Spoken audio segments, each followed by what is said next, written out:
Bismillahirrahmanirrahim. Assalamualaikum warahmatullahi wabarakatuh. Innal hamdalillah nahmaduhu wa nasta'inuhu wa nastaghfiruh wa na'udzu billahi min shururi anfusina wa min sayyiati a'malina. Man yahdihillahu fala mudilla lahu wa man yudlil fala hadiya lahu. Asyhadu an la ilaha illallah wahdahu la syarika lahu. Asyhadu anna Muhammadan 'abduhu wa rasuluh. Ya ayyuhalladzina amanu taqullaha haqqa tuqatih wa la tamutunna illa wa antum muslimun. يا أيها الناس اتقوا ربكم الذي خلقكم من نفس واحدة وخلق منها زوجها وبث منهما رجالا كثيرا ونساء واتقوا الله الذي تساءلون به والأرحام إن الله كان عليكم رقيبا يا أيها الذين آمنوا اتقوا الله وقولوا قولا سديدا يصلح لكم أعمالكم ويغفر لكم ذنوبكم ومن يطع الله ورسوله فقد فاز فوزا عظيما أما بعد فإن أصدق الحديث كلام الله وخير الهدي هدي محمد صلى الله عليه وعلى آله وسلم شر الأمور محدثاتها وكل محدثة بدعة وكل بدعة ضلالة وكل ضلالة في النار أما بعد. Alhamdulillah, syukur kita kepada Allah Subhanahu Wa Taala. Pada pagi ini kita dapat bertemu untuk kita meneruskan pengajian kita membahaskan kitab Mukhtasar Al-Bidayah wa Nihayah karangan Al-Imam Al-Hafiz Abu Al-Fida Ismail bin Umar bin Kathir Ad-Dimashqi Asy-Syafi'i rahimahullah. Di mana kita akan masuk membahaskan berkenaan dengan kisah Nabi Ibrahim alaihi salam. Baik. Jadi kisah Ibrahim al-Khalil alaihi salam. Baik. Imam Ibn Katsir rahimahullah memulakan seperti kebiasaan memulakan kisah para nabi ini, beliau memulakan dengan menyebut nasab Nabi Ibrahim AS sebagaimana yang telah dinukilkan oleh Nasabun, ini ulama nasab.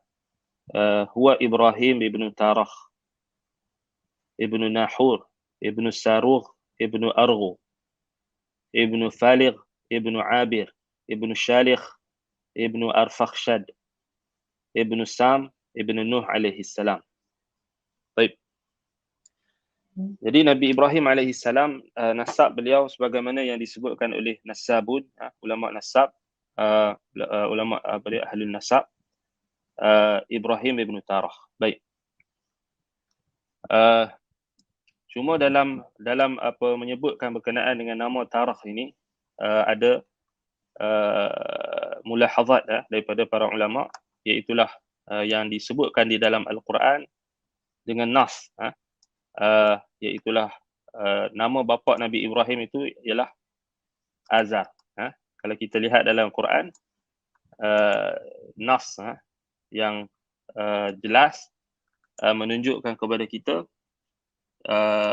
bapa Nabi Ibrahim itu disebutkan dengan nas Al-Quran namanya Azar. Azar. Baik. Cuma apa yang kalau kita lihat apa dia dalam surah Al-An'am misalnya nas nama bapa Nabi Ibrahim alaihissalam dengan nas Allah Subhanahu Wa Taala sebut wa idh qala Ibrahimu li abihi azara, dalam Al-An'am ayat 74. Dan ingatlah ketika Ibrahim mengatakan kepada bapanya Azar.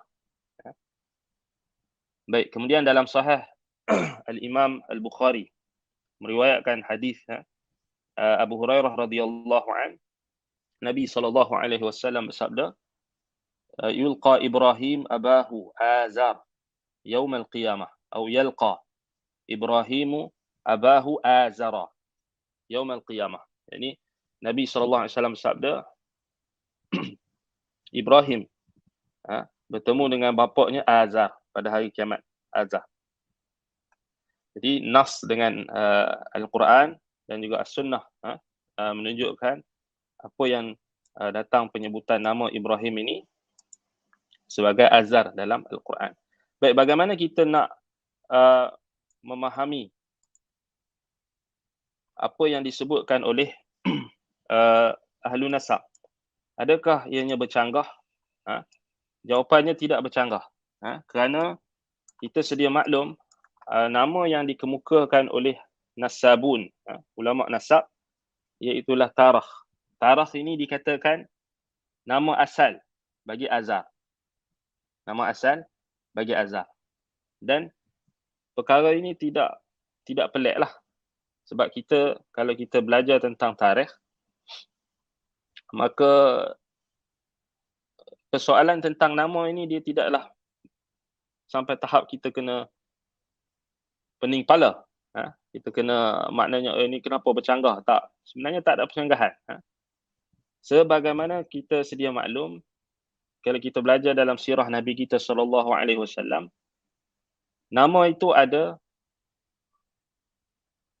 banyak.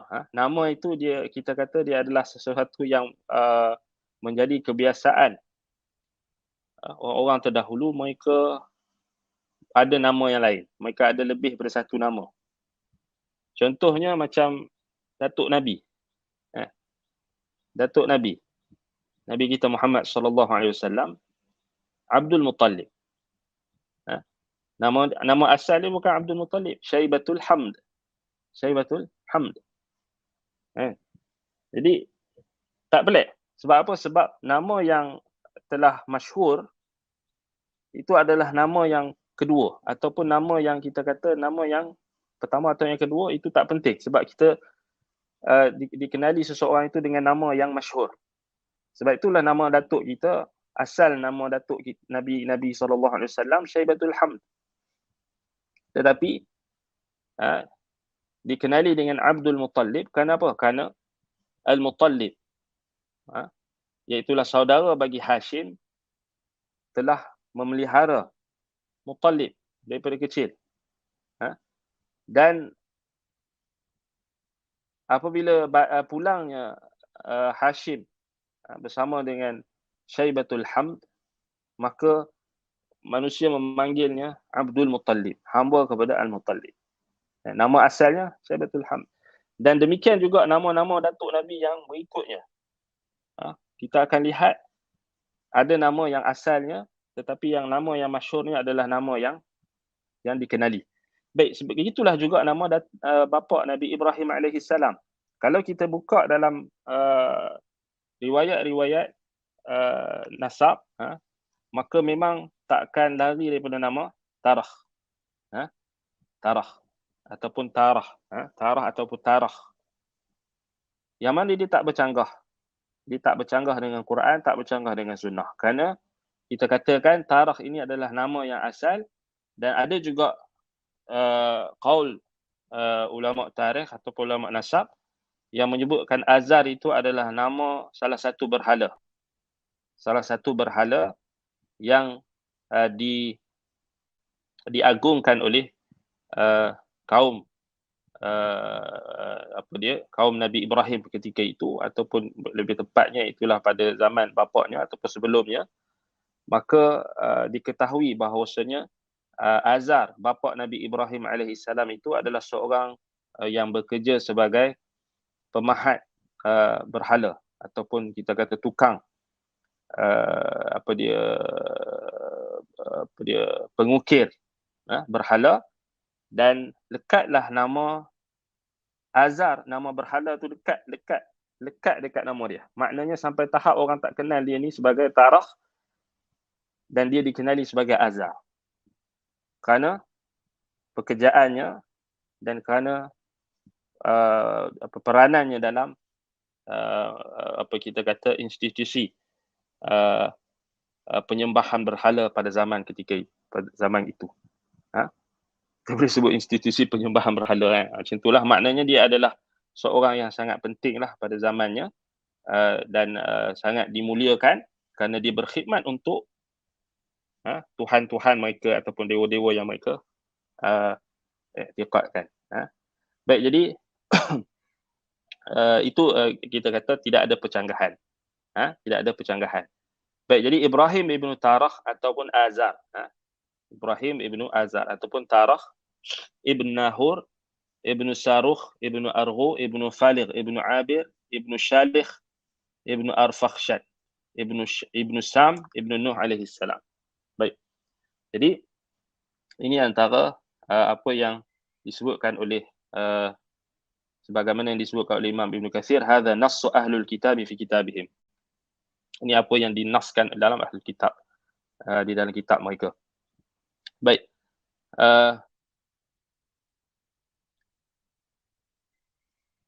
Yang ini yang dipilih, nasab ini yang dipilih oleh Imam Ibn Katsir rahimahullah, kerana bagi beliau ini antara yang apa kita kata, yang mungkin yang terpilih lah daripada banyak-banyak nasab yang disebutkan, tapi ini yang paling masyhur.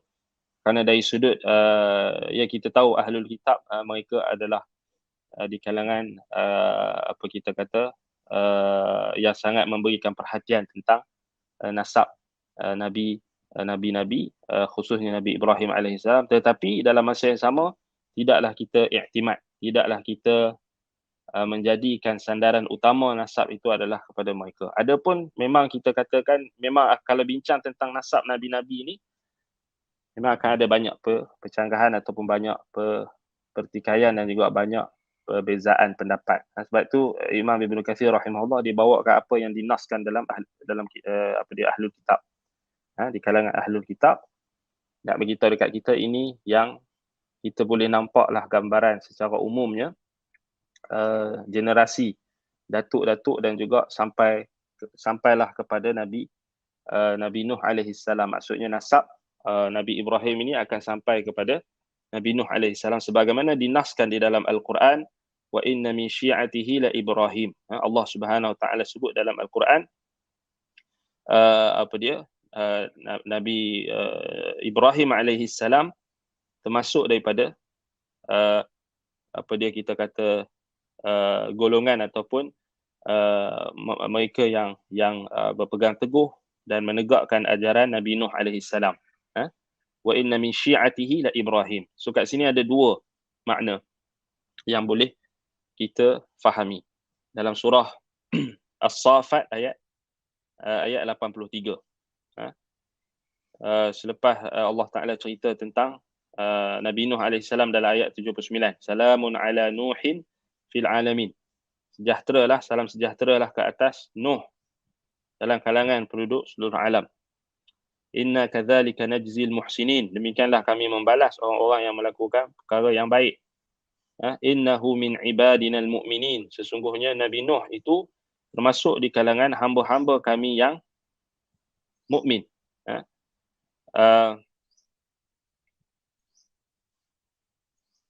Baik. Thumma aghraqna al-akharin. Kemudian kami tenggelamkan golongan yang lain, iaitu golongan kufar yang menentang Nabi Nuh alaihissalam. Wa inna min syi'atihi la Ibrahim.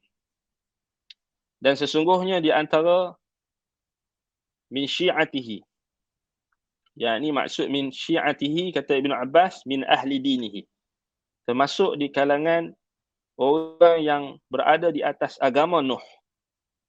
Ini penting, agama Nuh, iaitulah Ibrahim. Wa inna min syi'atihi la Ibrahim, kata Mujahid, ala minhaji Nuhin wa sunnatih.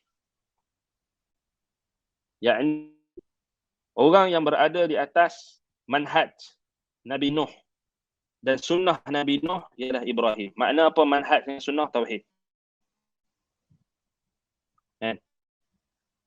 Sebab tu kata Mujahid lagi, ala minhajihi wa sunnatih.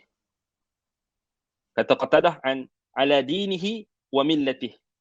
Wa inna min syi'atihi la Ibrahim. Maknanya Allah Subhanahu wa taala sebut Nabi Ibrahim alaihissalam, beliau ialah orang yang berada teguh di atas agama millah manhaj Nabi Nuh alaihissalam, iaitulah tauhid.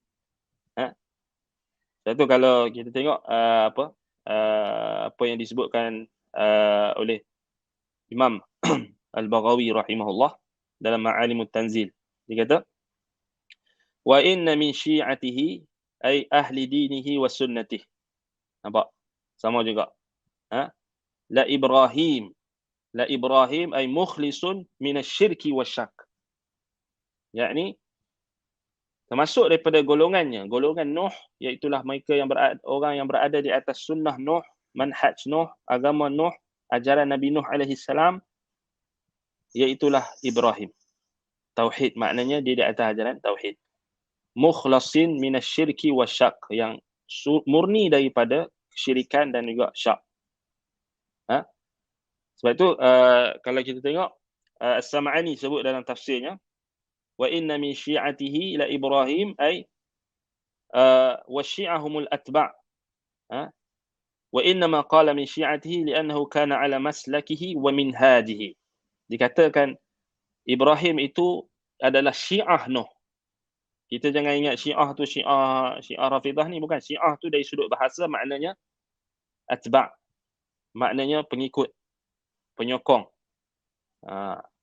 Jangan faham Syiah tu ni orang Syiah datang dia kata inilah dalil Syiah ni betul. Sebab apa? Dia kata Nabi Ibrahim tu Syiah. La haula wala quwata illa billah. Tak faham bahasa Arab lah kan. Sebab tu penting kena faham bahasa Arab. Syi'atihi la Ibrahim maknanya penyokong bagi ajaran Nabi Nuh. Mereka yang orang yang berada di atas jalan manhaj agama dan juga akidah Nabi Nuh AS, iaitulah Ibrahim. Apa yang kita boleh dapat daripada ayat ni?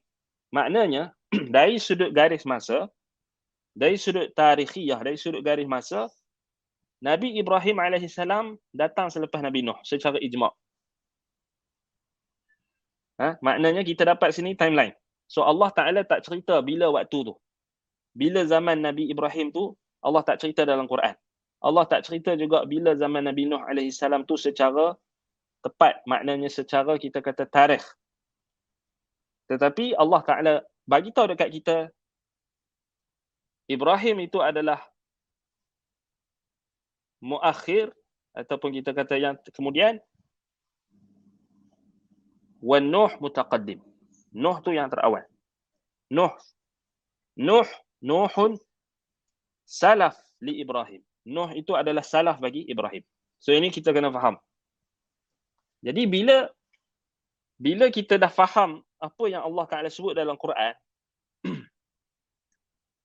jadi sebab itulah bila kita lihat Ahlul Nasab, mereka akan datangkan, mereka akan cuba sedaya upaya untuk cuba mencari nasab Nabi Ibrahim AS.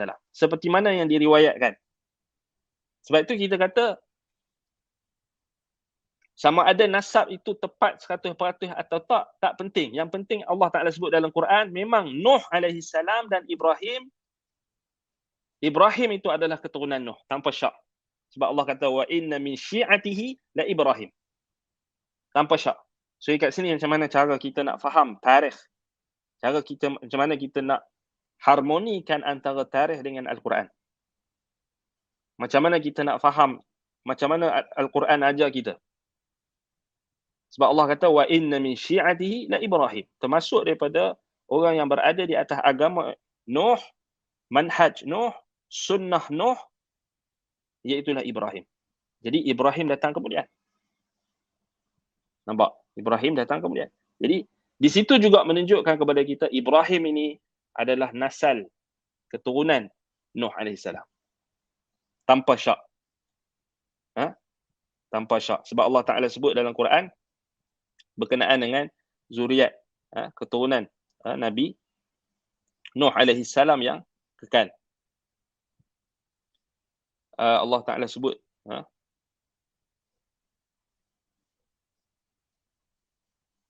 baik, kita tengok dalam Allah Ta'ala sebut apa? Inna Allah astafa Adama wa Nuhan wa ala Ibrahim wa ala Imran ala al-alamin. Surah Al-Imran ayat 33. Allah Ta'ala sebut Adam, Nuh dan keluarga Ibrahim. So nampak, Allah Ta'ala kemudiankan keluarga Ibrahim. Itu contoh apa dia kita kata apa? Nas yang menunjukkan apa? Apa yang kita sebutkan. Kemudian dalam apa?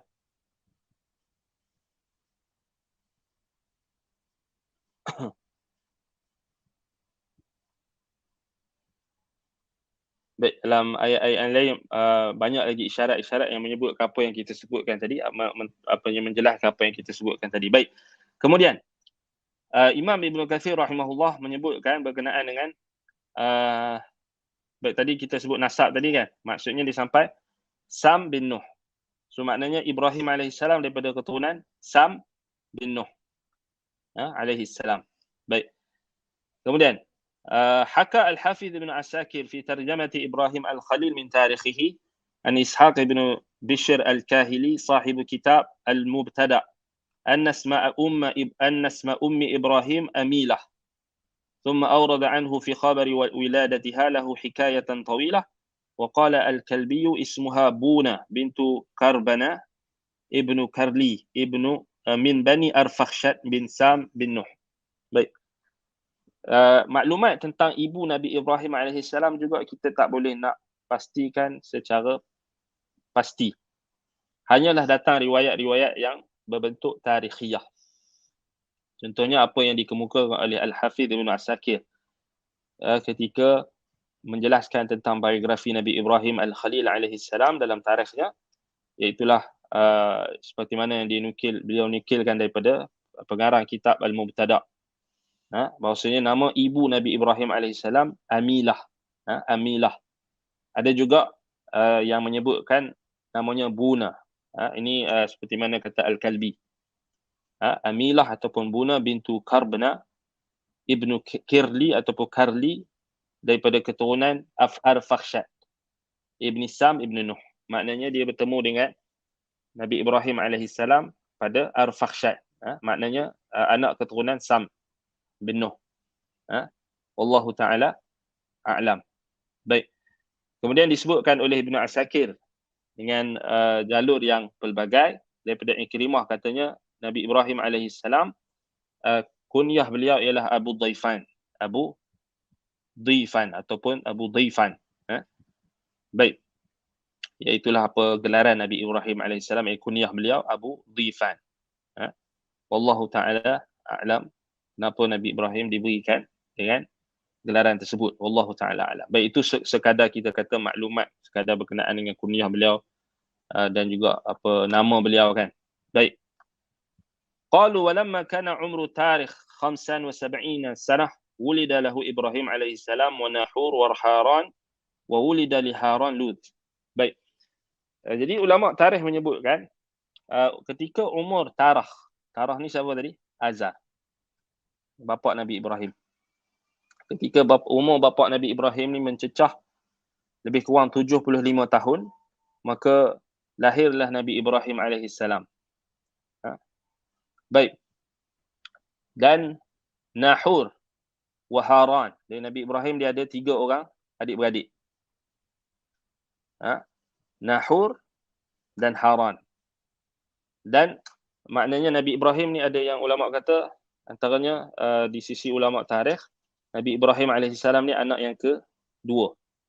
Maknanya sebab itu kita tengok sini wa indahum anna Ibrahim alaihissalam huwal awsat wa anna Haran mata fi hayati abihi fi ardihi allati wulida fiha wa hiya ardul kaldaniyin ya'nuna arda Babil. Baik. So kat sini kita dapat maklumat Nabi Ibrahim alaihissalam ada 3 orang adik-beradik. Ada 2 orang adik-beradik. Maksud Nabi Ibrahim ada 3 lah anak kepada Tarah ataupun Azar. So yang pertama anak kepada Azar ataupun Tarah tadi Nahur. Kemudian Ibrahim. Yang ketiga Haran. Baik, Haran ini bapa kepada Nabi Lut alaihissalam. Haran bapa kepada Nabi Lut. So, Lut ibnu Haran. Siapa Nabi Lut alaihissalam? Maknanya anak saudara Nabi Ibrahim. Anak saudara Nabi Ibrahim. So kat situ kita nampak kaitan lah antara Nabi Ibrahim alaihissalam dan Nabi Lut yang kita akan bincangkan nanti berkenaan dengan kisah Nabi Lut alaihissalam. Tapi kat sini so Nabi Ibrahim tadi dia ada 2 orang adik-beradik. Yang pertama Nahur, kemudian Haran. Haran ni yang bongsu. Dikatakan Nabi Ibrahim alaihissalam anak yang kedua. Awsat, yang ni dia yang tengah. Baik. Kemudian kata Imam Ibn Katsir rahimahullah, Haran ini meninggal dunia ketika hayat bapanya. So Haran ni meninggal awal. Di bumi yang lahirnya kita kata apa, allati wulida fiha, yang mereka dilahirkan di sana, iaitulah di bumi Kaldaniyin. Yang dimaksudkan dengan ardul Kaldaniyin, bumi Kaldan, iaitulah ardu Babil. Yang ini Babil, apa dia kita kata, bumi Babil. Di mana? So di Iraq, di kawasan Iraq. Baik. وهذا هو الصحيح المشهور عند أهل السير والتواريخ والأخبار وصحح ذلك الحافظ ابن عساكر. Baik, inilah yang sahih, yang masyhur di sisi Ahlus Siyar wa Tawarikh wal Akhbar. So ini yang sahih dan masyhur di sisi siapa? Ahli sirah, tarikh, akhbar. Ni nama lain bagi tarikh lah, nama lain bagi apa kita kata apa? Sejarawan. Maknanya ulama sejarawan ni antara gelaran yang diberikan ataupun antara penamaan yang diitlakkan kepada mereka Ahlus Siyar wa Tawarikh wal Akhbar. Kalau datang yang kemudian yang cerita tentang peperangan, Ahlus Siyar wal Maghazi.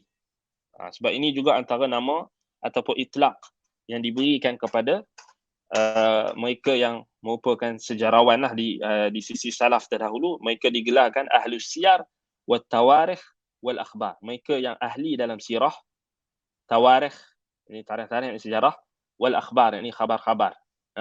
Baik, dan sahih hal tersebut disahihkan oleh Al-Hafiz Ibnu Asakir. Baik. بعدما روى من طريق هشام بن عمار عن الوليد عن سعيد بن عبد العزيز عن مكحول عن ابن عباس قال.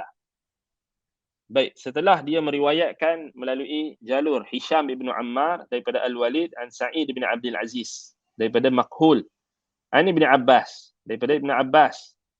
Qala, katanya. So Ibn Abbas kata, wulida Ibrahim bi ghawtati Dimashq fi qaryatin yuqalu laha Barzah. Baik, Ibrahim alaihi salam dilahirkan di Ghawtati Dimashq. Ini nama tempat. Iaitulah di perkampungan yang dinamakan Barzah. Fi jabalin yuqalu lahu Qasiyun. Di bukit yang digelarkan dengan Qasiyun. Thumma qala, kemudian kata siapa? Kata Ibn Asakir. Was-sahihu annahu wulida bi Babil. Yang sahihnya Nabi Ibrahim alaihi salam lahir di Babil, seperti mana abang dengan adik dia, Babil. Wa inna ma nusiba ilaihi hadzal maqam li'annahu shalla fihi idh jaa'a mu'inan lil Lut alaihi salam. Tetapi kenapa disebutkan, ada pendapat ahli sejarah yang menyebutkan Nabi Ibrahim lahir di Ghawtati Dimashq, di Barzah atau perkampungan di Barzah ataupun di Jabal yang dikatakan namanya Qasiyun. Baik, dikatakan kerana maksudnya Ibn Abbas hanya menukilkan apa yang dikatakan oleh ulama tarikh ketika itu, tetapi ternyata ia tidak tepat. Kerana yang sahihnya Nabi Ibrahim AS lahir di Babil. Adapun Qasiyun, Jabal ataupun perkampungan Barzah, Barzah di Ghawtati Dimashq, maksudnya di bahagian Damsyik di Syam, dinisbahkan kepada Nabi Ibrahim kerana ketika itu Nabi Ibrahim berhenti dekat situ. So dinisbahkan maqam. Maqam ini kita kata dia tak semestinya kubur. Boleh jadi tempat persinggahan, tempat solat atau tempat berhentinya seorang Nabi. So dinisbahkan maqam Ibrahim. Maksudnya di Ghawtati Dimashq itu dikatakan di situlah tempat Nabi Ibrahim datang untuk membantu Nabi Lut alaihi salam ketika Nabi Lut alaihi salam, dalam satu riwayat tarikh disebutkan Nabi Lut terpaksa kita kata berhadapan dengan golongan qutta' turuq di kalangan kaumnya, ataupun disebut sebagai bandits lah, perompak jalanan, iaitu yang mengganggu kafilah Nabi Lut alaihi salam dalam perjalanannya ke kawasan kita kata bandar Sadum ataupun Sodom. Ketika itu dikatakan dekat situ adanya dekat Jabal Qasiyun di situ di Syam. Di situlah tempat Nabi Ibrahim AS berhenti sebentar untuk solat, dan dinisbahkan tempat itu sebagai tempat ataupun maqam Ibrahim. Sebenarnya maqam Ibrahim ni dia tak semestinya kubur, kan? Sebab itu maqam Ibrahim di Mekah dekat dengan Kaabah tu sebab apa dinamakan maqam Ibrahim? Kerana adanya tapak kaki Nabi Ibrahim. So bukannya kerana situ Nabi Ibrahim ditanam, kan? So sama juga makam Ibrahim ni ada juga dinisbahkan kepada Nabi Ibrahim, tempat Nabi Ibrahim berhenti, iaitulah di Dimashq, iaitulah Jabal Qasiyun, di perkampungan Barzah, dan dikatakan di situlah tempat Nabi Ibrahim alaihissalam berhenti untuk membantu anak saudaranya yang telah dikepung. Kalau tak salah, kalau ikut riwayat dalam Al-Ahdul Qadim, dalam riwayat Ahlul Kitab menyebutkan Nabi Lut alaihissalam dikepung dan dicolek. Beberapa anak-anak Nabi Lut dan juga beberapa orang rombongan itu dijadikan tawanan, ataupun diganggulah oleh sekelompok golongan perompak, ataupun kita sebut bandits, quta'ut turuq, perompak jalanan, yang mereka mengganggu. Lalu Nabi datang, dalam riwayat tersebut disebutkan Nabi Ibrahim datang bersama dengan tentera Nabi Ibrahim alaihissalam, untuk kita kata untuk menyelamatkan Nabi Lut alaihissalam. Itu datang dalam riwayat Ahlul Kitab. Baik. Qalu fatazawwaja Ibrahim Sarah wa Nahur Malika ibnati Haran, ya'nuna bi ibnati akhi. Baik. Jadi qalu kat sini siapa yang kata? Ahli sejarah, ahli siyar wa tawarikh, wal akhbar, yakni ulama tarikh menyebutkan fatazawwaja Ibrahimu Sarah. Jadi Ibrahim alaihissalam menikahi Sarah, dan Nahur menikahi Mulka ataupun Malika ataupun Mulka ibnati Haran, yakni anak perempuan kepada Haran. Nahur dia menikah dengan anak perempuan kepada Haran, iaitu merujuk kepada ibnatu akhi, yakni anak saudara, ataupun ibnatu akhihi, maknanya anak perempuan bagi saudaranya sendiri. Maksudnya kat sini, kalau kita tengok, wallahu taala alam, ketika itu masih lagi maksudnya tidak diharamkan perkahwinan antara seorang bapa saudara dengan anak saudara. Kalau kita tengok base pada tarikh ni, macam mana nak jawab lah kalau kita kata riwayat itu adalah riwayat yang sahih. Tetapi kita kata ni hanya riwayat tarikhiyah, dia tak memberi apa-apa kesan pada dalam penetapan hukum. So kita tak boleh katakan ni disebabkan Nahur ni menikah dengan anak kepada anak saudara dia sendiri, maka itu adalah mengharuskan pernikahan antara bapa saudara dan anak saudara. Tak ada kan, maksudnya itu adalah syariat sebelum kita, dan kita pun tak tahu apa dia punya keadaan ketika itu, dan sudah tentulah kita tak boleh nak amalkan kerana dia telah dimansuhkan dengan syariat Nabi kita Muhammad sallallahu alaihi wasallam. Baik.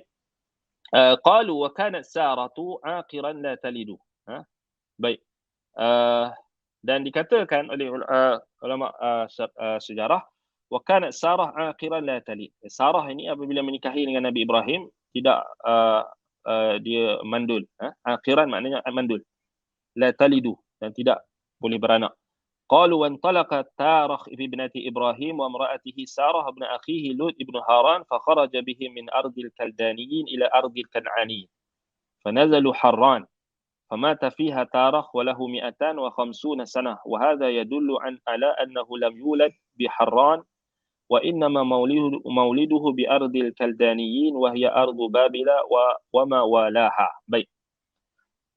Dalam riwayat tarikh disebutkan Tarikh ini dia bergeraklah bersama dengan anaknya Ibrahim dan juga isterinya Sarah dan juga anak saudara mereka Lut ibn Haran. Mereka keluar daripada Ardul Kaldaniyin, daripada Babil, ke Ardul Kan'aniyin. Ardul Kan'aniyin ini iaitulah bumi Kan'an, yakni bumi Syam, yakni merujuk kepada Syam. Fanazalu Harran, lalu mereka singgah di Harran. Kemudian famata fiha Tarikh, Tarikh meninggal di situ, dan ketika itu umur Tarikh lebih kurang, yakni Tarikh yang merujuk kepada Azar, 250 tahun. 250 sanah. Kata Imam Ibn Kathir rahimahullah, wa hadha yadullu ala annahu lam yulad di Harran. Dan ini menunjukkan kepada kita Nabi Ibrahim alaihi salam tidak lahir di Harran. Wa innama mauliduhu bi ardil kaldaniyin. Tetapi kelahiran Nabi Ibrahim alaihi salam ialah di ardil kaldaniyin, yakni di Babil. Wa hiya ardu Babil wa ma walaha. Yakni di bumi Babil dan apa yang bersempadan dengannya ataupun apa yang berdekatan dengannya. Baik. ثم ارتحلوا قاصدين أرض الكنعانيين وهي بلاد بيت المقدس فأقاموا بحران وهي أرض الكلدانيين في ذلك الزمان وكذلك أرض الجزيرة والشام أيضا وكانوا يعبدون الكواكب السبعة. Kemudian dikatakan mereka telah melakukan rihlah, yakni menuju ke Ardul Kan'aniyin, yakni di bumi Syam, bila di Baitul Maqdis, iaitulah negeri yang adanya Baitul Maqdis. Yakni ketika itu masih lagi tak dibinalah Baitul Maqdis. Fa aqamu bi Harran. Lalu mereka menetap di Harran. Wa hiya ardul Kaldaniyin. Baik, Harran ini iaitulah bumi Kaldan. Kaldaniyin ketika itu iaitulah pada zaman tersebut. Baik. Dalam sebahagian tabaah disebut Kashdaniyin. Kashdani ataupun Kaldaniyin. Dan demikianlah juga bumi Jazirah dan Syam, iaitulah ketika itu dipengaruhi ataupun dikuasai oleh orang-orang Kaldan, Kaldaniyin. Wahya wa kanu ya'buduna al-kawakib as-sab'ah, dan mereka ini agama mereka adalah mereka menyembah bintang-bintang yang 7 ataupun planet-planet atau bintang-bintang al-kawakib as-sab'ah. Mereka menyembah bintang-bintang yang 7. Baik. Jadi kita dapatlah dekat sini maklumat tentang agama kaum Kaldan, ataupun mereka yang berada di sekitar Ardu Kaldan ini, iaitulah di kawasan Harran dan juga dan apa dia Babil.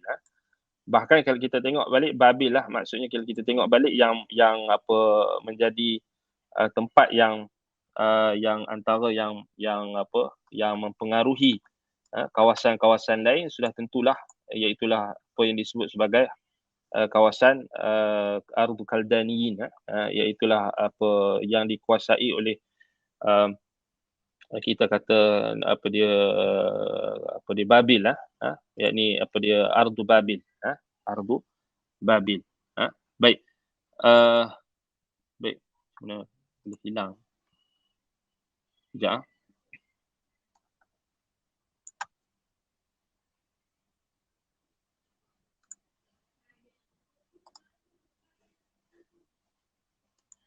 Baik. Jadi sampai dekat situ kita boleh lihat Imam Ibn Kathir kata wa kanu ya'buduna al-kawakib as-sab'. Yakni mereka menyembah bintang yang 7 atau planet lah.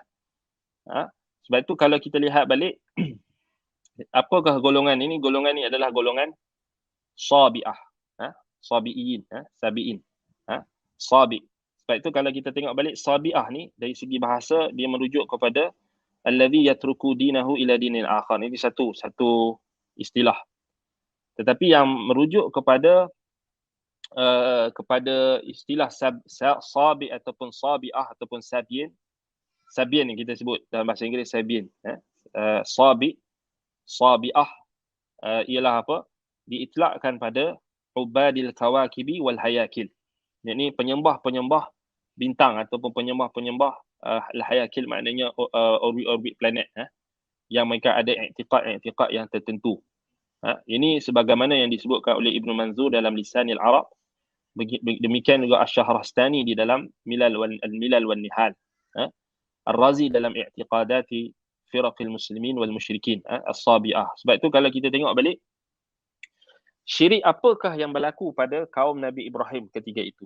Sebelum Nabi Ibrahim diutuskan, maknanya kaumnya ataupun bangsa Nabi Ibrahim ini, pertama sekali kita tahu Nabi Ibrahim bukan bangsa Arab. Dia adalah Kaldani, bangsa daripada bangsa Iraq lah, Kaldan. Jadi Kashdani ataupun Kaldani, itulah apa kita kata yang berasal dari Babil. Mereka ini adalah keturunan Sam bin Nuh. Sam bin Nuh. So itu confirm. Confirm. Baik. Tetapi kalau kita lihat di sini, apakah kesyirikan yang berlaku pada kaum penduduk Kaldanin ataupun yang berada di Ardil Babil ketika itu? Iaitulah apa? Mereka adalah kelompok Sabi'ah, penyembah bintang dan planet. Dan kalau kita tengok balik, syirik yang berlaku ketika itu ada dua jenis. Yang pertama, syirik dalam rububiyah dan syirik dalam uluhiyah. Kita kena faham. Syirik yang berlaku pada zaman Nabi Ibrahim, sama ada sebelum diutus dan ketika diutuskan, ialah pada dua perkara. Syirik dalam rububiyah dan syirik dalam uluhiyah. Apa maksud syirik dalam rububiyah? Maksudnya, mereka telah mendakwa ketika itu raja-raja mereka, antaranya kalau kita tengok Namrud ibnu Kush, salah satu daripada apa yang Allah Subhanahu Wa Taala dah sebutkan dalam Quran, dalam surah Al-Baqarah ayat 258. Ini mereka mendakwa bahawasanya apa? Namrud ibnu Kush ini ialah mereka mendakwa dia ada rububiyah, ataupun dia sebenarnya mengaku dia sebagai Tuhan, ataupun dia sebagai dewa, ataupun dia sebagai, tak kiralah apa nama sekalipun, tetapi kita kena faham golongan penyembah bintang ketika itu, di sinilah kita lihat bagaimana mereka melihat adanya pengaruh kepada pengaruh ketuhanan yang ada pada tokoh-tokoh yang mereka sembah ataupun tokoh-tokoh yang mereka dewakan dan yang mereka jadikan sebagai Tuhan. So dia mudah je nak faham macam mana orang boleh dewakan dewa-dewa ni. Kita kena faham dia ada dalam setiap tamadun syirik yang berlaku pada rububiyah, iaitulah meyakini bahawasanya adanya persekutuan ataupun adanya perkongsian dari sudut rububiyah, dari sudut hak-hak ketuhanan, penciptaan dan juga ilmu dan sebagainya, hikmah dan sebagainya antara Tuhan-Tuhan yang mereka sebutkan sebagai dewa. Selalunya mereka akan fokus kepada tokoh-tokoh yang sangat berpengaruh lah, seperti raja-raja, tokoh-tokoh pahlawan. So ini ada dalam tamadun-tamadun yang lain, seperti tamadun Greek kuno, Yunani, Greek, kemudian setelah itu Rom, kemudian ada juga dalam yang lewat. Kalau kita tengok balik yang agak lewat pun masih lagi masuk kita kata doktrin separa Tuhan, Tuhan bergaul dengan manusia, menghasilkan apa yang disebut sebagai demigod, separa Tuhan. Tuhan itu ada banyak, dan dewa-dewa itu adalah dianggap sebagai sekutu bagi Tuhan-Tuhan mereka. Dewa-dewa itu sebagai Tuhan, dan ianya akan berlakulah proses seseorang manusia itu boleh mengangkat dirinya ataupun boleh mencapai tahap dewa. Dan ini juga ada dalam tamadun-tamadun yang lain, seperti yang datang lewat juga ada juga dalam kalau kita tengok yang seangkatan jugalah dengan tamadun ataupun kita kata apa yang berlaku di Babil ketika itu. Kemudian ada juga apa yang ada pada Greek Yunani Greek, kemudian dalam tamadun Rom yang mereka cedok daripada Yunani Greek juga sebenarnya. Kemudian ada juga dalam kalau kita lihat dalam budaya-budaya yang ada di Eropah ketika itu, seperti ataupun sama ada di bahagian Rusia ataupun di bahagian Sweden, Norway dan sebagainya, iaitu Viking kan. Mereka puak-puak gasar, mereka pun ada iktikad yang lebih kurang sama saja, iaitulah mereka meyakini bahawasanya dewa-dewa ini sebenarnya adalah pilihan, maksudnya dipilih oleh dewa untuk diangkat menjadi dewa juga, untuk diangkat menjadi Tuhan juga. Maknanya ini adalah perkara yang kita kata kat situ, kita katakan dia ada syirik dalam rububiyah.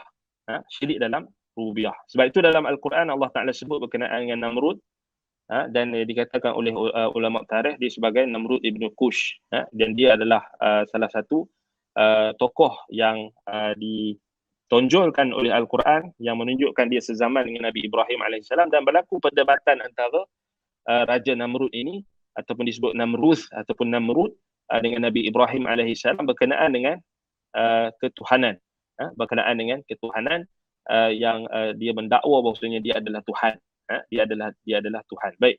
Dan termasuklah juga kesyirikan mereka dalam rububiyah. Apa maknanya?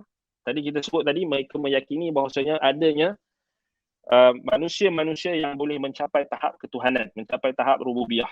So kita dah sebut tadi, ianya berkongsi pada tamadun-tamadun yang ada ketika selepas itu, ataupun tamadun yang ada selepas itu, bukannya yang sezaman, tapi dia sebenarnya yang datang selepas itu semuanya akan berasal daripada doktrin ini.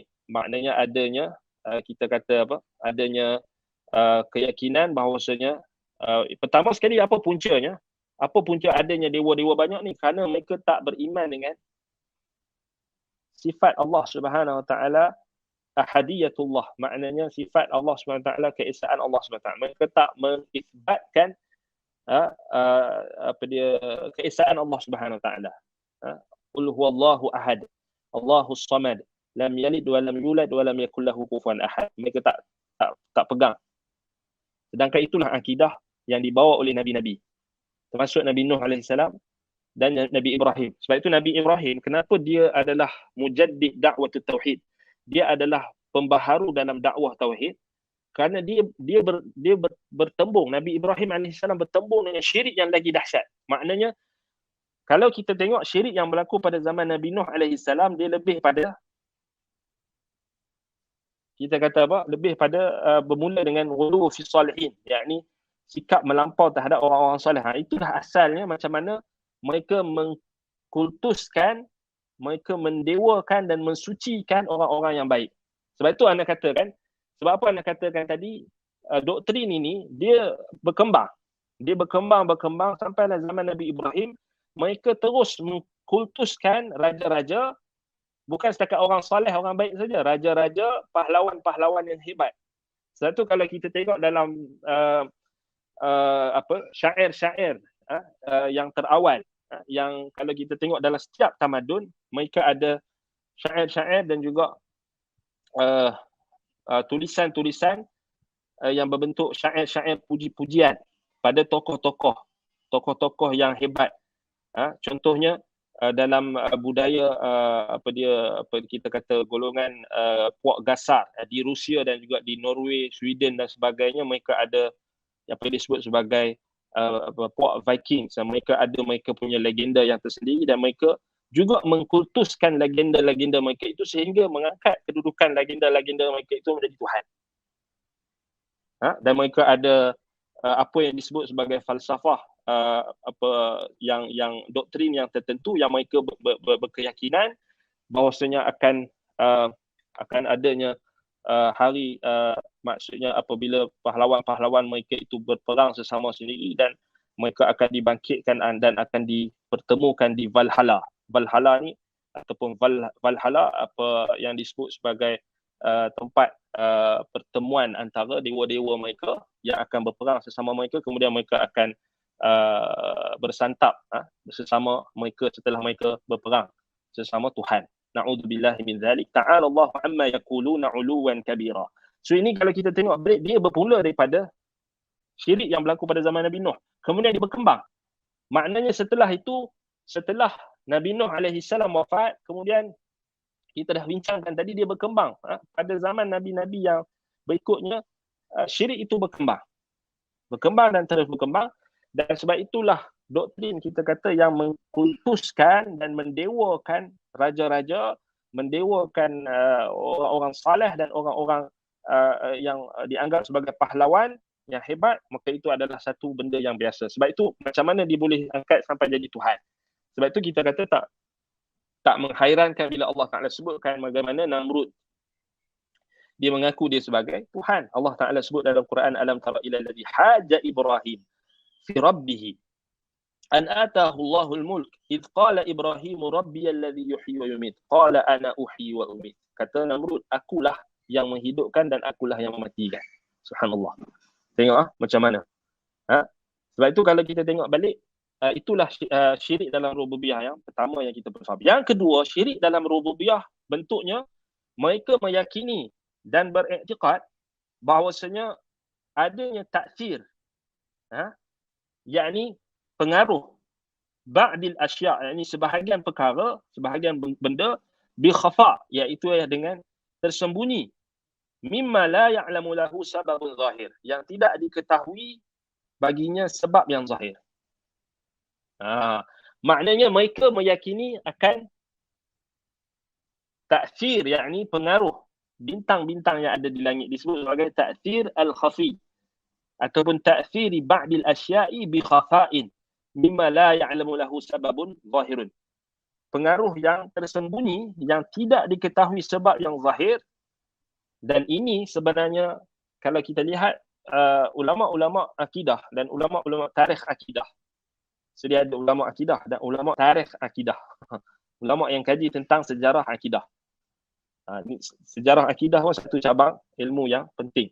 Sebab tu kalau kita tengok balik, mereka mengatakan golongan yang diketahui adalah golongan pertama sekali yang terjebak dalam syirik jenis ini, iaitulah meyakini adanya kesan ataupun pengaruh benda-benda yang tertentu yang tersembunyi, yang tidak diketahui sebab yang zahir. Dan ini sebenarnya berlaku pertama kali pada bangsa Kaldaniyin, iaitulah bangsa Nabi Ibrahim. Yang mereka meyakini bahawasanya ta'thir al-kawakib fi sufliyat. Yakni fi sufliyat maknanya pengaruh bintang-bintang itu akan mempengaruhi apa yang berlaku, peristiwa-peristiwa dan apa sahaja yang akan berlaku di muka bumi.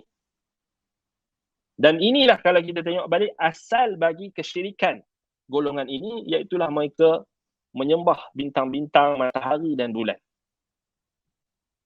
Ini asal dia. So di sini apa kita boleh dapat faedah?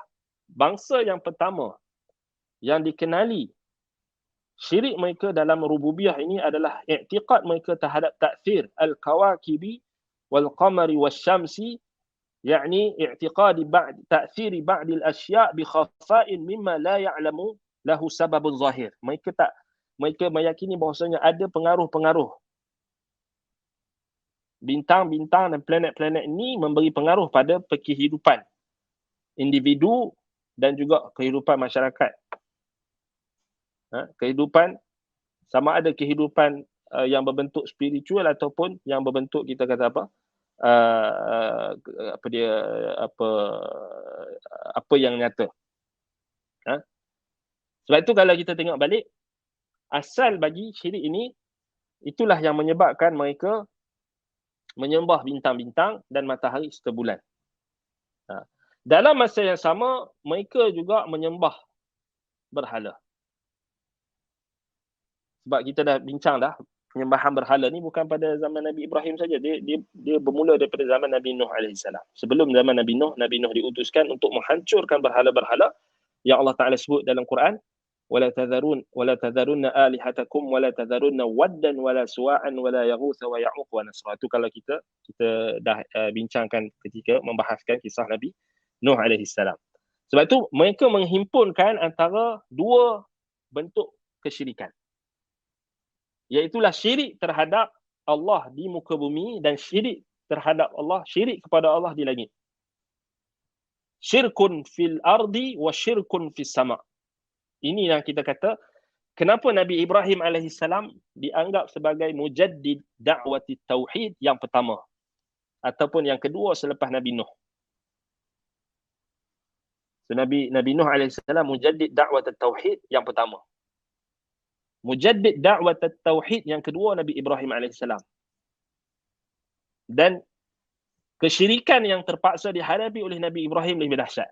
Sebab itu kita kata dia menghimpunkan syirik yang di langit dan syirik kepada yang di bumi.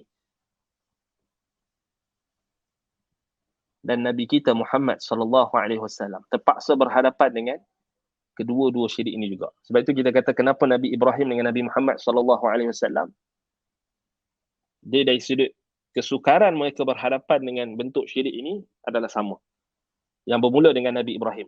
Sebab itu kalau kita tengok balik,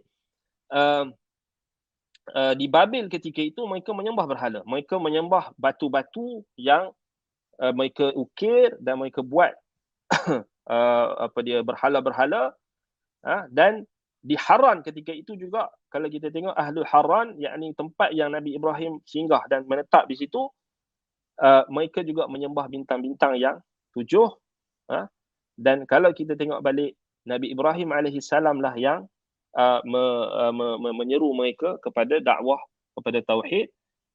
Dan kalau kita tengok balik, inilah yang disebutkan oleh para ulama. Sebab itu kalau kita tengok balik, kaum Nabi Ibrahim ketika itu, Ahlul Babil ini, mereka memang memahat-mahat batu-batu, kayu-kayu, dan mereka membuat berhala-berhala yang diniatkan untuk berhala-berhala itu sebagai satu bentuk tawajuh. So kita kena faham, berhala ni mereka tak, orang yang menyembah berhala, mereka tak kata berhala tu yang cipta langit dan bumi. Ni kita kena faham.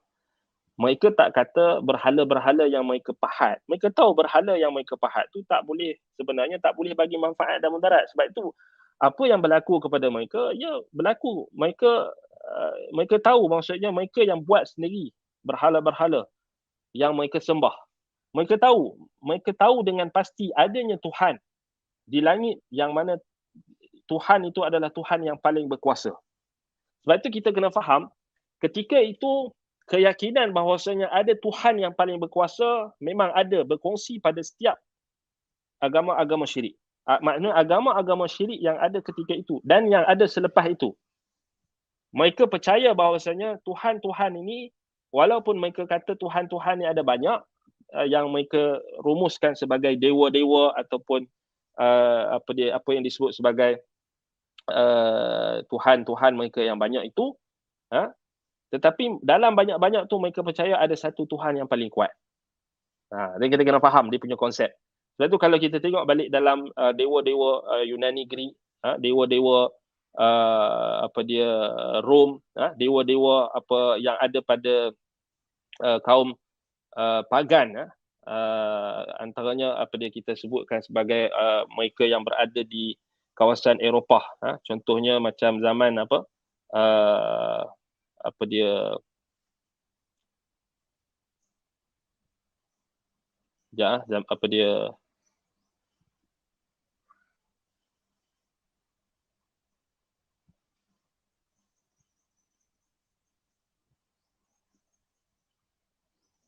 disebut sebagai apa?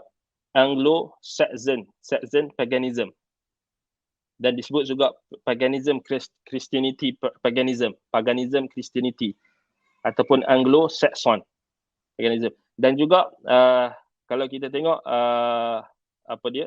dia adalah kesepaduan antara kita kata kesepaduan antara konsep paganisme, yakni kesyirikan itu, dengan Kristian. Sebab itu Kristian ni dia pagan sebenarnya. Kristian yang ada sekarang ni pagan, dia sebenarnya sama je.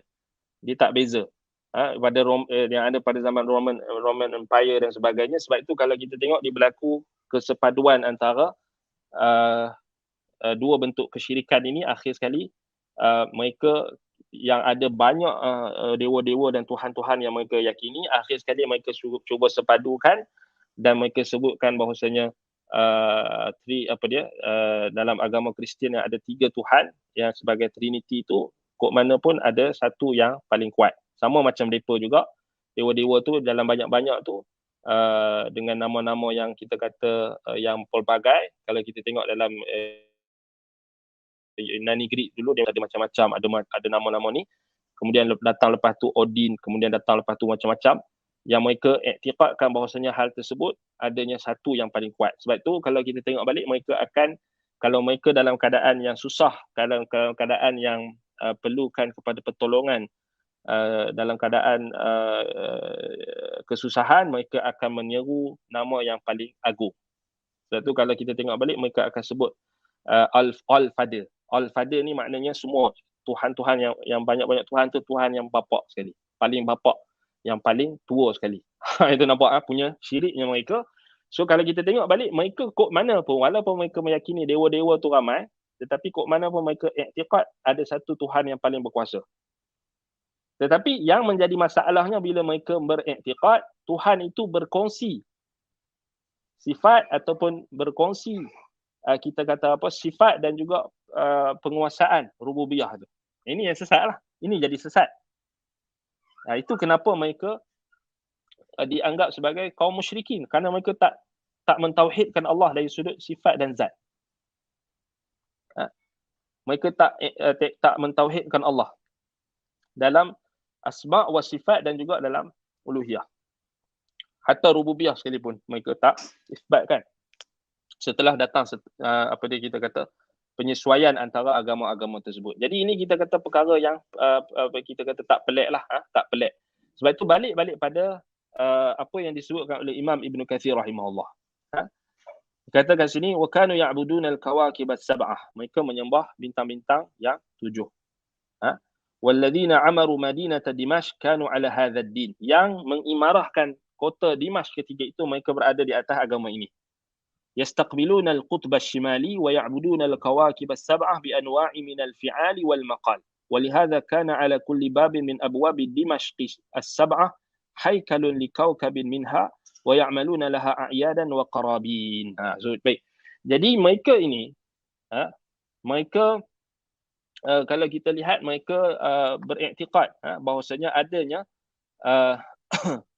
kita kata tuhan-tuhan ataupun dewa-dewa yang mewakili setiap daripada bintang-bintang ataupun planet-planet yang mereka percaya. Yang mereka percaya maksudnya adalah mewakili dewa ataupun mewakili tuhan-tuhan yang tertentu. Baik. Jadi apa yang berlaku kalau kita lihat balik, Imam Ibn Kathir rahimahullah menyebutkan bahawasanya mereka menghadap ke bahagian kutub selatan. Dan mereka menyembah 7 bintang dengan pelbagai bentuk peribadatan, baik dengan lisan maupun dengan perbuatan. Sebab apa? Sebab iktikad mereka tadi. Mereka beriktikad bahawasanya hal tersebut mewakili tuhan-tuhan yang mereka katakan ianya memberi pengaruh terhadap apa yang berlaku di bawah. Itu yang kita katakan syirik dalam rububiyah. Apa bentuk syirik dia? Mereka beriktikad bahawasanya bulan-bulan atau bintang-bintang, planet-planet yang mereka iktikadkan ada 7 bintang itu sebagai Tuhan yang memberi pengaruh terhadap apa? Terhadap tanaman mereka, terhadap keamanan mereka, terhadap kemenangan mereka dalam peperangan, terhadap nak menentukan mereka subur atau tak, mereka mendapat anak ke tak. Nampak?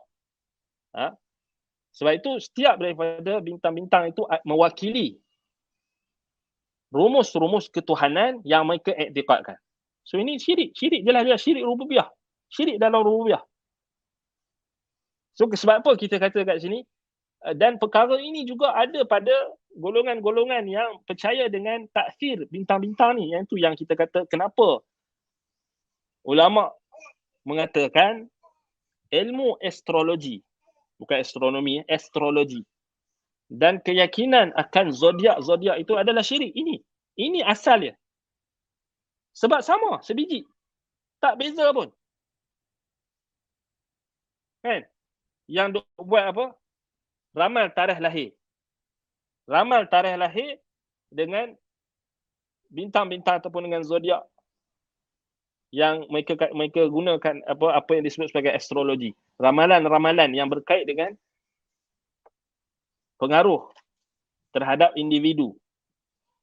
Tengok, kenapa disebut syirik? Sebab ini asal usul dia.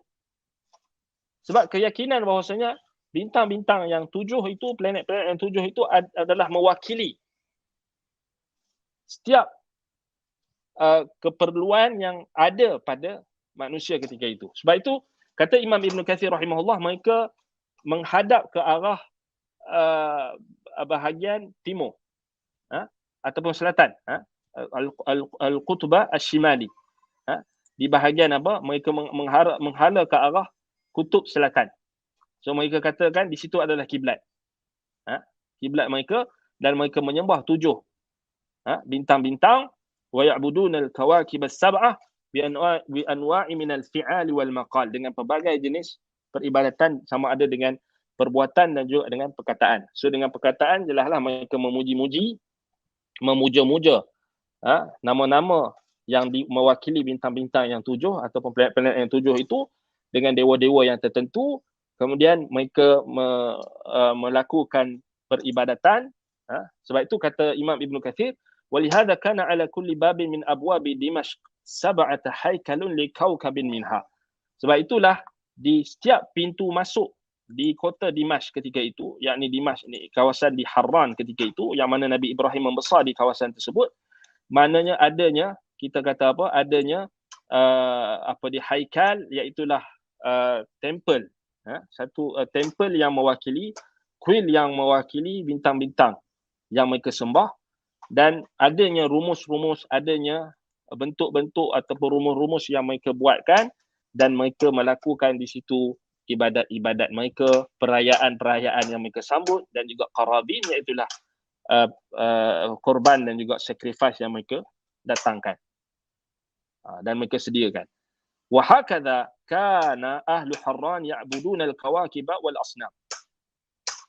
Ditambah lagi dengan mereka ini buat berhala-berhala.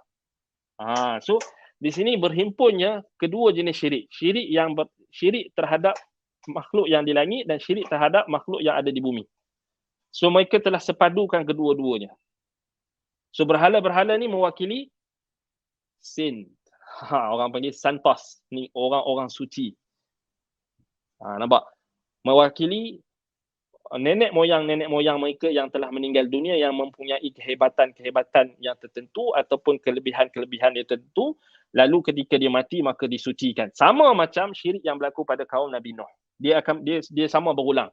Sebab itu benda yang sama juga berulang pada tamadun yang datang selepas tu.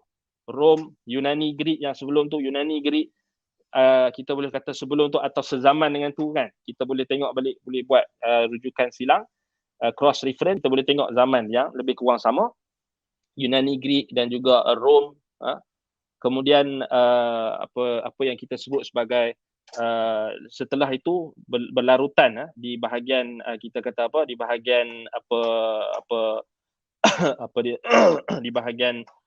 di bahagian Eropah contohnya, apa disebut sebagai agama Anglo-Saxon paganism, Anglo-Saxon paganism. So dia benda yang sama saja. Kalau kita tengok balik dalam dia kat situ sezaman dengan apa, kalau kita tengok balik disebut juga Tuhan-Tuhan di bahagian Norway dan sebagainya disebut sebagai Old Norse religion. So dia orang ni memang kita kata politistik lah. Maknanya mereka menyembah gods and goddess yang sangat banyaklah, dewa-dewa. So banyaklah mitologi mereka ni. Kalau kita tengok balik Norse religion ni, the Old Norse religion ni pun memang samalah, memang samalah sebiji macam kita kata macam syirik yang berlaku pada zaman Nabi Nuh, cuma mereka lagi banyaklah Tuhan-Tuhan mereka tu. Maksudnya setiap senang cerita, mereka menyembah nenek moyang. So mereka beranggapan mereka daripada keturunan Tuhan yang melahirkan anak. Tengok macam mana syiriknya mereka. Contohnya mereka beranggapan mereka adalah daripada keturunan Odin. Contohnya macam Norse, agama Norse, Old religion ni di bahagian Norway. Di bahagian Norway ni memang pagan, memang kita kata tempat yang banyaknya paganisme ketika zaman tersebut. Hatta ketika zaman Islam dah datang pun mereka memang sangat teguhlah berpegang dengan ajaran ni. Cuma bila ajaran Kristian tersebar, mereka masuk Kristian, tapi sebab ajaran Kristian yang mari dekat mereka tu Kristian yang pagan juga, last sekali mereka jadi sama-sama, mereka masuk Kristian hanya just untuk kepentingan tertentu, dan akhir sekali mereka tak tauhid pun. Mereka just bertukar daripada satu bentuk pagan kepada pagan yang lebih sedikit lah. Maksudnya daripada mereka sembah Tuhan yang banyak, last sekali mereka hanya bertukar menjadi menyembah Tuhan yang 3 saja dalam ajaran Kristian. So nampak dia tak ada, kita kata tak ada perubahan yang banyak. So ada dalam setiap bangsa penyembahan kita kata nenek moyang. So penyembahan nenek moyang ni mereka beranggapan bahawa mereka ada keturunan daripada Tuhan yang juga melahirkan anak. Sebab itu dalam Quran Allah Subhanahu Wa Taala menegaskan, qul huwallahu ahad, Allahus samad, lam yalid wa lam yulad. Dia tidak beranak dan tidak diperanakkan. Kerana memang iktikad golongan-golongan yang terdahulu yang ditempuh oleh para nabi dan rasul, mereka memang beriktikad bahawasanya Tuhan ini adanya anak, berkembang biak Dan sebab itu akhir sekali sebenarnya inilah datangnya apa dia kita kata penyembahan nenek moyang sebenarnya. Dan kat mana boleh datangnya pengagungan nenek moyang? Dalam Quran banyak Allah Taala sebut tentang ajaran nenek moyang ni. Maknanya mereka berpegang teguh dengan ajaran nenek moyang kerana yang pertama sekali nenek moyang mereka itu mereka anggap sebagai dewa, sebagai Tuhan. Nampak? Sebab itu kenapa mereka beranggapan nenek moyang itu perlu dikultuskan.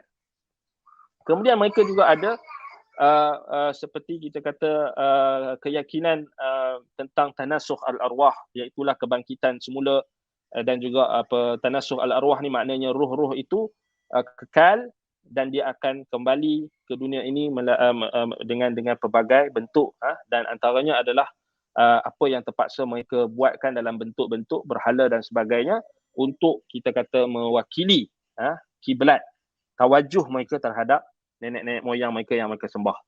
Sebab itu kalau kita tengok balik sama je. Ada berhala-berhala yang disembah dan adanya tempel ataupun kuil-kuil yang menyembah bintang-bintang, yang mewakili bintang-bintang. Baik, kata Imam Ibn Kathir rahimahullah, wa hakadha kana ahlu Harran ya'buduna al-kawakiba wal asnam. Wa kullu man ala wajhi al-ardi kanu kuffaran siwa Ibrahim al-Khalil wa imra'atihi wa ibni akhihi Lut alaihi salam. Baik, dan demikianlah ahlu Harran. So demikianlah penduduk Harran ketiga itu. So kita nampak dah agama mereka, ya'buduna al-kawakiba wal asnam. Mereka menyembah bintang-bintang dan juga berhala-berhala.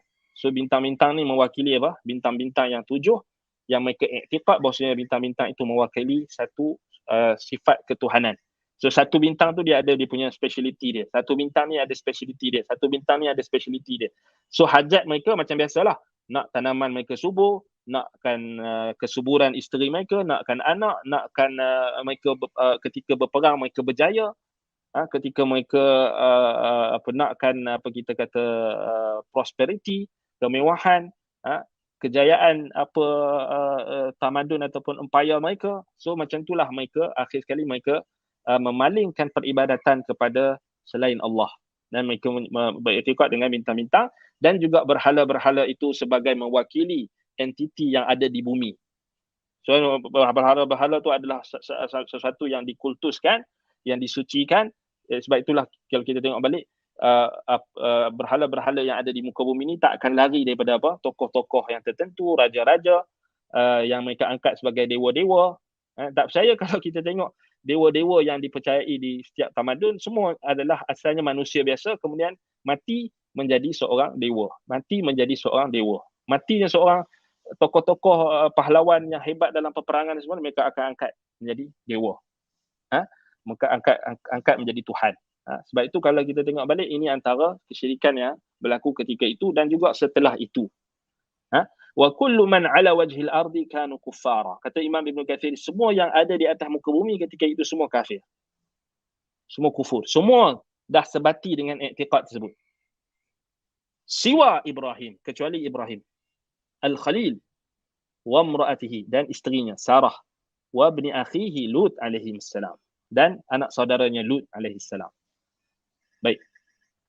Sebab itu dalam al-bidayah ni kata Imam Ibn Kathir rahimahullah, wa kana al-Khalil alaihi salam huwa alladhi azala Allah bihi tilka syurur.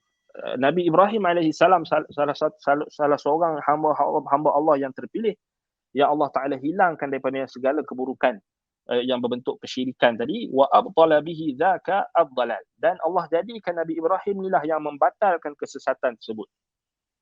Sebab itu kenapa Nabi Ibrahim adalah mujaddid dakwah tauhid yang pertama. Ada yang kata dia pertama, ada yang kata dia kedua selepas Nabi Nuh alaihi salam. Sebab Quran kata wa inna min syi'atihi la Ibrahim. So kita kena faham, ini konsep tajdid. Tajdid yang sebenarnya adalah apa? Mengembalikan manusia kepada agama Allah, mengembalikan manusia kepada tauhid. Sebab itu kenapa ulama isytiharkan Syekh Muhammad bin Abdul Wahhab sebagai mujaddid dakwah tauhid pada zaman dia. Sebab apa? Ya, zaman dia syirik tu dahsyat. Baca kitab-kitab ulama-ulama yang sezaman dengan Syekh Muhammad bin Abdul Wahhab. Sama ada ulama di Mekah, ulama di Jazirah dan ulama di kawasan Najd dan ramai lagi. Jadi kita kaji tentang sebab apa Syekh Muhammad bin Abdul Wahhab dianggap sebagai mujaddid dakwah tauhid pada zaman dia, pada kurun yang ke-12 Hijrah. Sebab dia yang bawa balik dakwah tauhid. Dia yang seru manusia supaya kembali mentauhidkan Allah dalam ibadah. Setelah orang percaya dan yakin kepada kubur-kubur orang soleh. Ada yang sampai tahap Syekh Muhammad bin Abdul Wahhab jumpa orang yang dia minta dekat kubur orang soleh.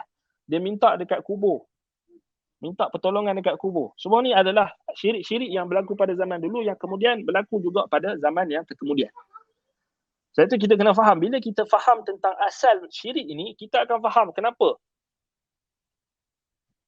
syirik yang berlaku zaman sekarang ni adalah lebih kurang macam syirik zaman dulu, bahkan lebih dahsyat daripada syirik yang berlaku pada zaman dulu. Baik.